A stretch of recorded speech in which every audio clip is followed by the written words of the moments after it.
నా ఇంటికి దొంగతనానికి వస్తావా? ఎంత ధైర్యం రా నీకు? అందరూ ఇలాంటి ఎలా అండి? ఏదో చిన్న చిన్న దొంగతనాలు చేసుకుని గెటన్ అయిపోతున్నాను. పోలీసులతో మాత్రం చెప్పకండి. పోలీసులతో చెప్పలేరా? నేను క్వశ్చన్ అడుగుతాను, సమాధానం చెప్పు. మిడ్ నైట్ క్వశ్చన్ ఏంటంటే? లేకపోతే పోలీసులు చెప్తాను. అయ్యి బాబు వద్దులండి, క్వశ్చన్లు అడగండి. అలా రా దారికి.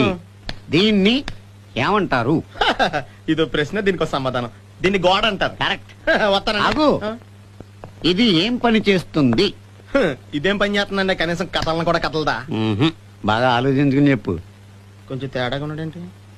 ఆ, గోడ 2 గదుల్ని వేరు చేయును.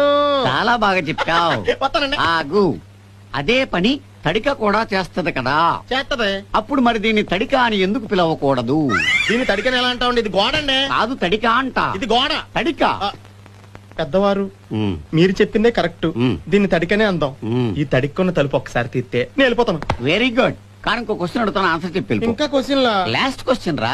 కొంచెం ఈజీగా ఉన్నది అడగాలి మరి. ఓకే. ఆ గొలుసు ఉంగరాలు ఎలాగి? ఎందుకు? క్వశ్చన్ కి సమాధానం నువ్వు చెప్పేస్తే నీకు ఇచ్చేస్తాను. చెప్పలేదు అనుకో నేను ఉంచుకుంటాను. ముందు మీరు క్వశ్చన్ అడగండి. నాకు సమాధానం తెలుసు అనిపిస్తే అప్పుడు నేను ఇస్తాను. అంతేనా? ఆ. అంతేనా? నువ్వు ఎవరు? ఇదో ప్రశ్న, సమాధానం. నువ్వు ఎవరు? తీసుకోండి. ఉంగరాలు కూడా ఇగో. పర్స్ కూడా కావాలా? ఇది కూడా తీసుకోండి. రండి, అలా కూర్చొని రిలాక్స్ గా మాడుకోండి. ఓకే. ఇది క్వశ్చన్ ఒక్కసారి రిపీట్ చేసుకోండి.